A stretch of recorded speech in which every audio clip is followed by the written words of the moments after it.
Hi, this is Aya Khalaf and welcome to Be Nourished. Ramadan Kareem for all of you who celebrate Ramadan. Today I wanted to talk about how to break your fast the right way in Ramadan to boost your energy throughout the day, reduce your hunger, lose weight, and gain the most health benefits that you can throughout this month.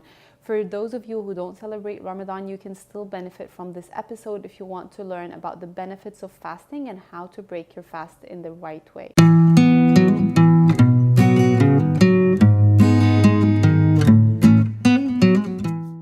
Now, I know that our purpose from fasting Ramadan is not to improve our health or to lose weight. And I know that there is a spiritual reason and religious reason behind why we fast in Ramadan. But this is not where I'm going to focus my talk about today. What I want to focus my talk about today is that even though fast for spiritual and religious reasons, there are tremendous health benefits to fasting. And people all over the world fast for different reasons. Some people fast for weight loss, some people fast to boost their immune system, and some people fast to be able to spiritually connect with themselves and find inner peace. And so when we look at fasting from that perspective, we need to remind ourselves that fasting is a way for us to stop thinking about food and to reduce our food intake and to concentrate on our spiritual being.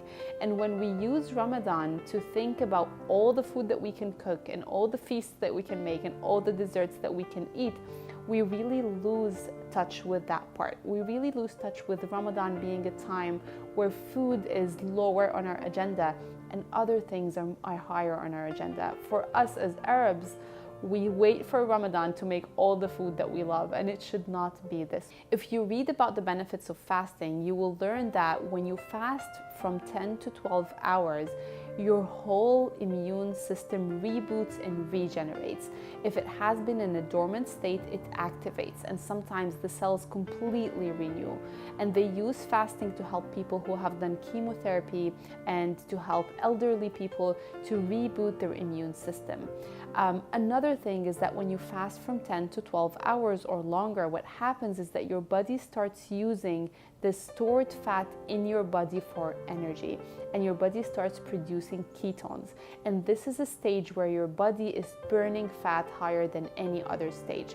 People reach ketosis by only two ways, either fasting long periods of time or going on something like a keto diet, where you reduce your carb intake to a very, very low point and increase your fat intake.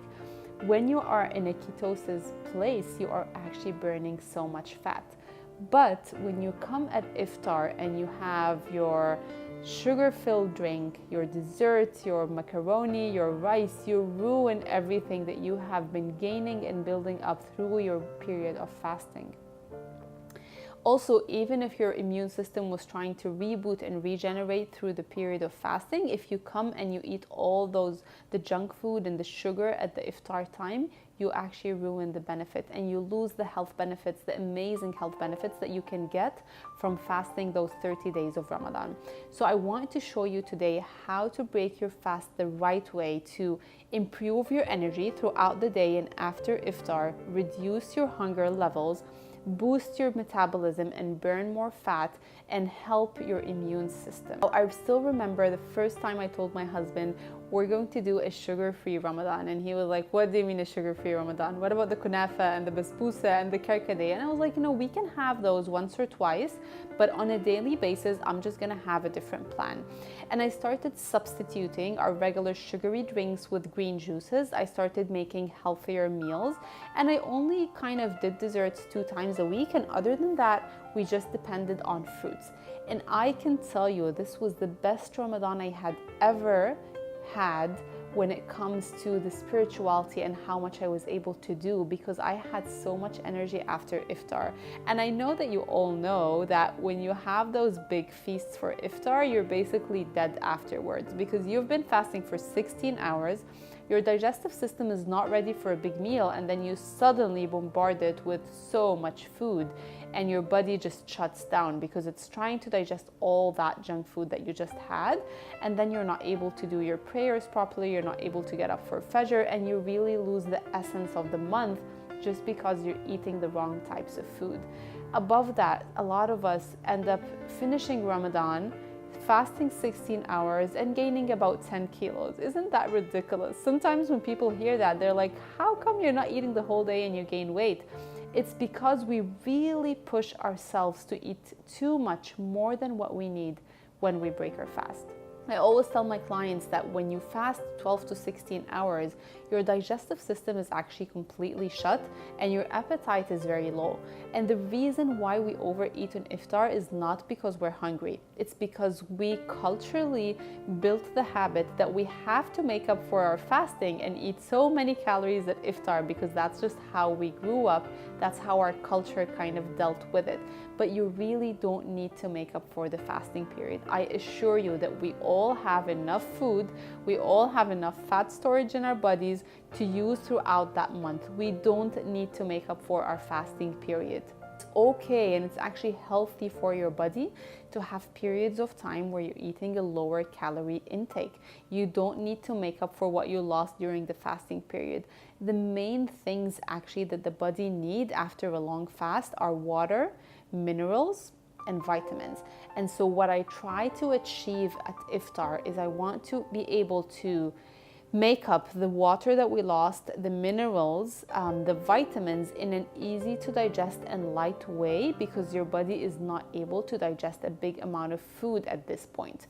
So what I do is I start my iftar with 1 to 3 dates, depending on your weight loss goals and how sensitive you are to sugar. Some people really find it hard to lose weight if they increase their sugar intake, even if it's from healthy sugars. So you want to be careful with how many dates you're having if weight loss is one of your main things. And then I would have a big jug of green juice for the whole family. This is what we substituted the karkade and the tamr hindi for. This provides us with minerals. It provides us with the sugar that sometimes you are craving after a long fast, but in a healthy way. And it provides us with all the minerals and the vitamins that we lost throughout the day. So I basically usually juice beets, carrots, celery, cucumbers, lettuce, and just like half an apple to give it a little bit of sweetness without overloading our bodies with sugar. And if you want to get my guide for sugar-free drinks for Ramadan, make sure that you check the link below, sign up, and you're gonna get that delivered in your inbox along with a 3-day meal planner, shopping list, and a Ramadan fasting guide. And it's all free, delivered to you if you sign up below. After having my dates, water, and juice, by that point you've actually replenished a lot of the water and the minerals you lost, and you will already start feeling much better. I try to take a 10 to 15 minute break at this point before digging into the main meal, because I want the digestive enzymes in the stomach to start before I dig into the main meal. So I try and stretch this time. We try to do like Maghrib prayer and stretch as much as I can push the family to do, and then we start the actual meal. We always start with a light soup because again, we want something that's easy on the digestion and that has a lot of water. So I try to, keep alternating between carrot soup, broccoli soup, mushroom soup, any vegetable really that can come into your mind can be transferred into a soup. And for the full recipe of my broccoli soup that's vegan and dairy free, you can press the link above on the right side, and you'll also find the link in the comments below. And so that's usually the first thing that I start with. At this point, if you're really concentrating with your hunger levels, you'll find that you're almost actually full after your juice and your soup. You will need just a little bit of protein and a little bit of extra stuff, and you're going to be completely satisfied. But just concentrate with your hunger levels. So after my soup, I would usually have whatever protein is there. If I have a little bit of salad or cooked vegetables, depending on what I cooked that day. But I try to keep my portions small, because if you overdo it at iftar, you're going to crash afterwards, and you won't be able to continue the day or go to Taraweeh or do the things that you really want to do. This simple mushroom and green bean saute is one of my favorite recipes to do in Ramadan. You basically saute the mushroom in some olive oil until it wilts down and it's cooked, and then you add your green beans, whether they're fresh or frozen, and then I add a little bit of coconut aminos or soy sauce if you do fine with soy, and a little bit of salt, and that's about it. It tastes amazing. It's really filling. It's a really good side to have next to your meat, whatever that is, and with your salad and soup, you're gonna gonna be completely full, and you're really not gonna need to do any high carb or grains or anything to keep you full. And so I keep my meal light. I then, hopefully, if you kept it that light, you're gonna have that energy to go to the mosque and do your prayers. And then when I come back, I would usually have some fruit before I go to sleep. Because again, especially with Ramadan being in the summer, you lose a lot of water and minerals, and you want to make sure that you make up that, but also because I want to avoid the sugar cravings for more unhealthy things. And so a little bit of fruit at night usually satisfies my sugar cravings completely. Now, for suhoor, I know that there are two types of people. Some people like to really have a big suhoor, and some people like to have a lighter one. The one thing that I will tell you is don't force yourself to take a big suhoor just because you think that you have to make up for the fasting day and that you have to have a big suhoor.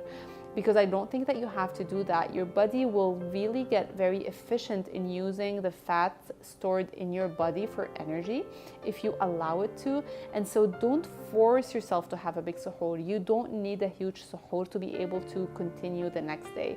You need, again, something that's light, that has minerals, vitamins. You need a lot of water. That's much more important than any food that you can take. But listen to your body and see how much it needs. For me, I like to have a very light suhoor. I actually wake up with more energy and less hunger when I do that. Chia pudding is one of my favorite things for suhoor because it's high in fat and fiber, and so it makes you full for a long time. It's also very easy to plan ahead.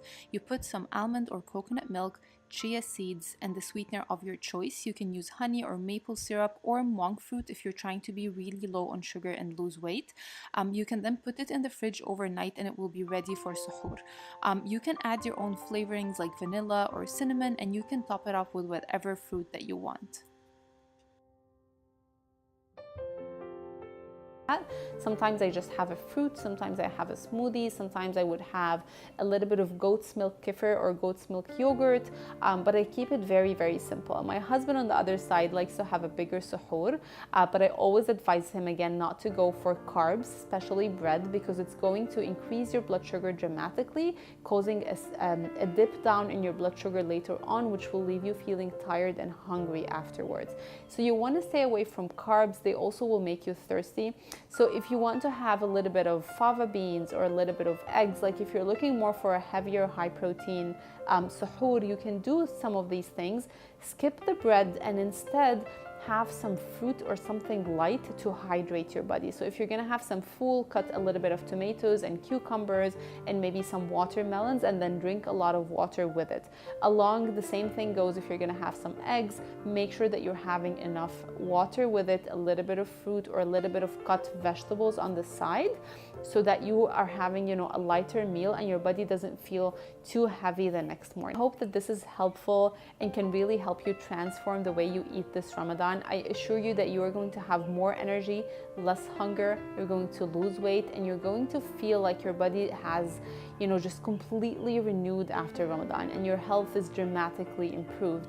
But just make sure that you're doing it the right way. And if there's something that you really like about Ramadan desserts or drinks, just plan to have it once or twice and then get it over with.